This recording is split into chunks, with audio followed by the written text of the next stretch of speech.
Hello, effervescent viewers, and welcome to Vegetarianism, the Noble Way of Living. Today we again have the pleasure of joining Chef Brooke Katz in the kitchen for the continuation of a series of exciting vegan cooking shows. Aside from authoring a number of vegan cookbooks, Mr. Katz has lectured and presented cooking demonstrations worldwide. He has been invited to speak on various radio and television programs on the benefits of plant-based nutrition. He has even prepared a vegan luau for the King of Tonga, in addition to cooking for celebrities and politicians. Chef Brooke Katz lives what he speaks and strives to be proof that you can turn your life around for the better, simply by changing your diet. At the age of 30, with the guidance of vegan Dr. Michael Clapper, Mr. Katz embarked on a lifestyle transition that included a delicious vegan diet, exercise, sunshine, and herbs, which helped him shed 100 pounds and cured his health ailments. Since then, he has assisted thousands of other people in gaining better health.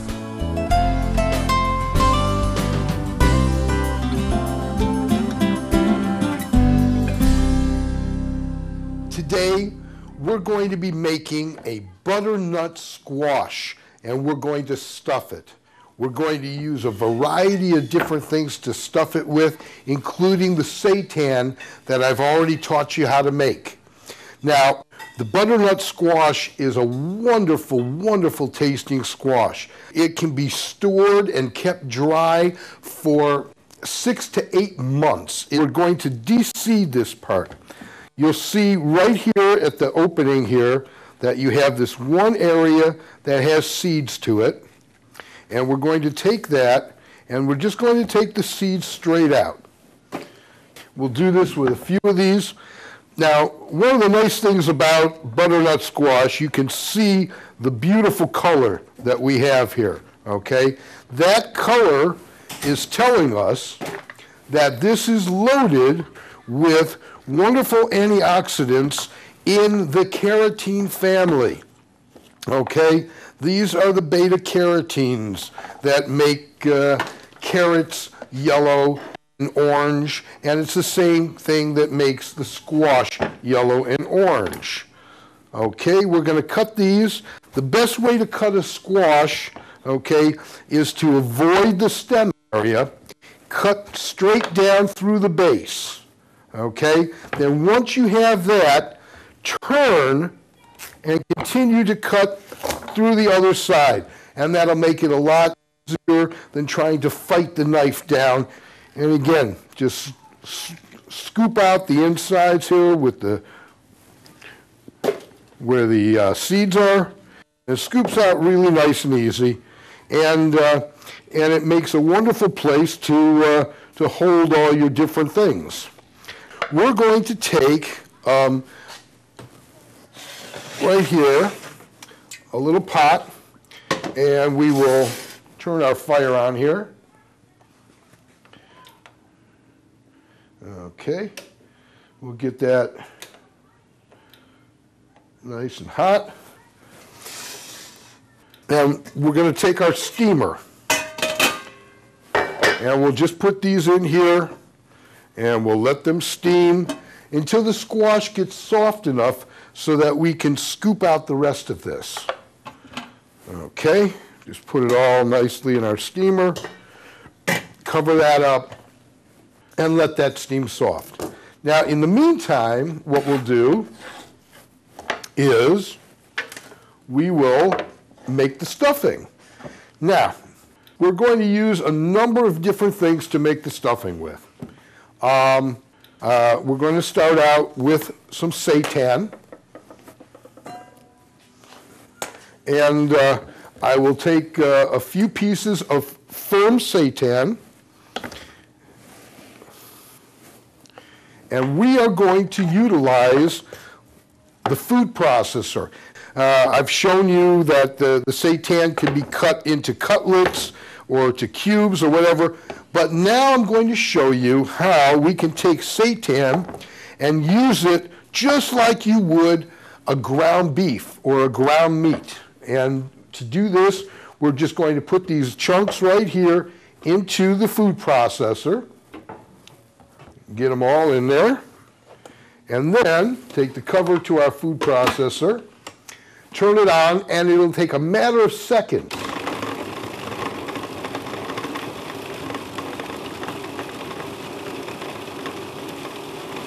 You know it's done when you can hear the difference in sound.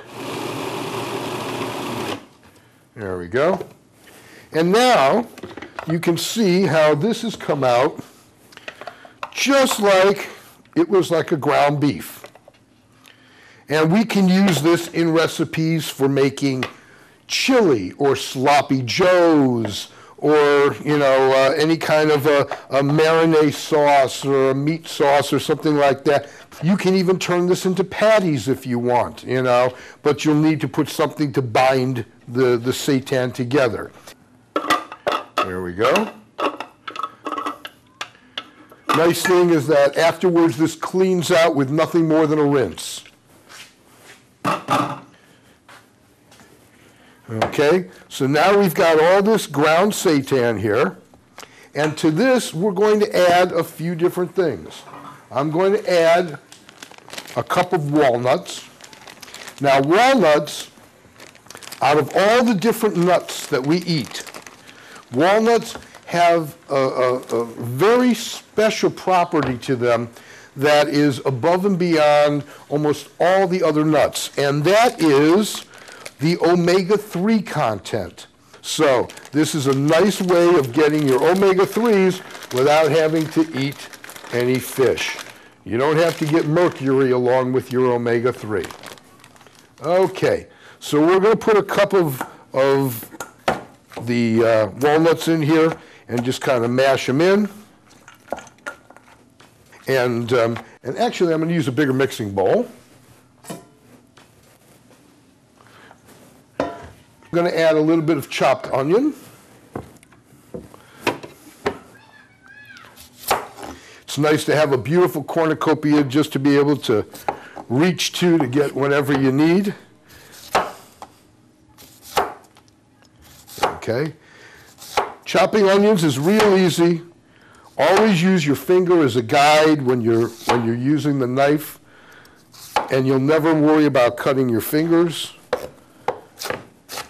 When you chop with a knife on a cutting board, you lay the point of the knife down so that you don't have to lift the point, and it allows you to cut very nicely and very controlled. As you get a little bit more used to the knife, you can get a little fancier, but this is the safest, easiest way to cut with a knife on a cutting board. Okay. Toss all this in, mix it together. Let's get a little bit of celery. Some fresh celery. Again, the same thing. We cut right down.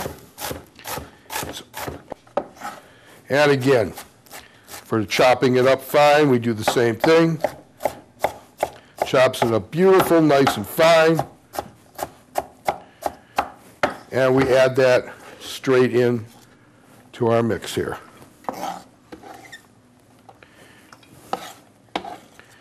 Okay, lovely. And again, mix it all up. We're making a wonderful stuffing here. Okay, so now we're ready to make some rice while the butternut squash is steaming. And what I'll do is I'll just get a little bit of that water.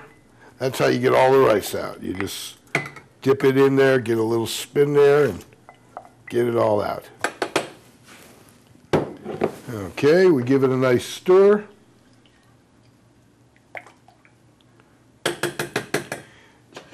And then we cover it. We turn our temperature down to low. And we'll let that cook for about 15 to 20 minutes, and we'll have perfect rice. Okay, so while we're waiting for the rice and for the butternut squash to steam, let's put our skillet here back on the heat and We'll take a little bit of canola oil this time. I use canola oil when I don't want to use or have the taste of the olive oil.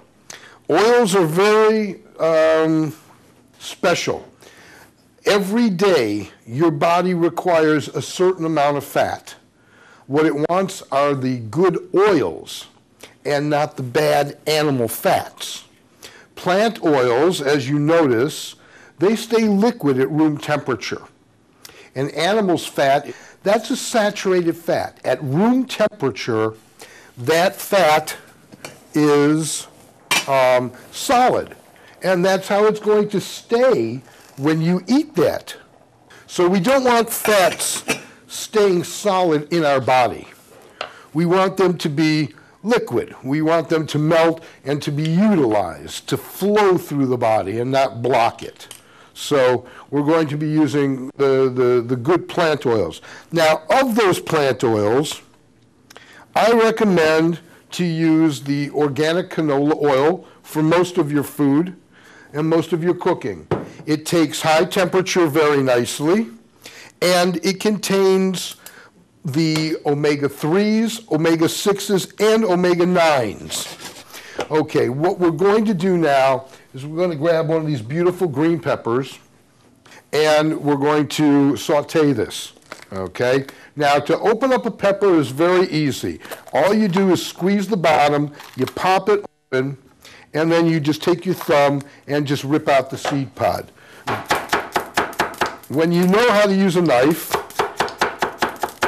you can move very fast on a cutting board if you have to.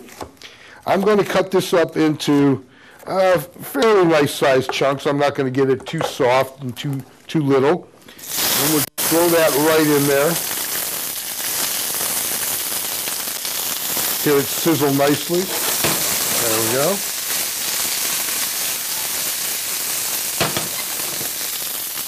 And to this, I'm also going to add some fresh garlic, because we know how much I like garlic.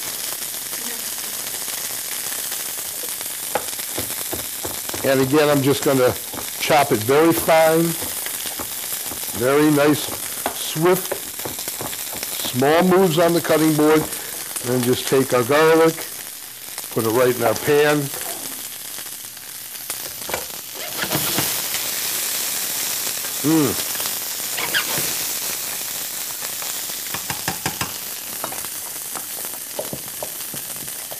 And we're going to add it when it's done right into our little mix. Now, the reason that I'm doing this is because peppers have a particular taste that gets released when you put them under high heat. You don't have to cook it a long time for that to happen. And since we're going to be putting this in the oven as a stuffing, it will continue to cook that way as well. But I just want to release that for the flavors, because when we add this to our stuffing mix, that and the brown garlic, oh, it's just going to be heavenly. Okay, so we can see how nicely this is released. The garlic is browned very nicely, and we're just going to add that. I should do it this way. And we'll add all this right into the mix. There we go. Get our bowl, mix that all together. Now, what we're going to add here to make this hold together is a little bit of tahini. Please join us Wednesday, April 20th, to complete this extraordinary stuffed butternut squash with Chef Brooke Katz. He'll also be giving us more interesting kitchen tips and healthy insights.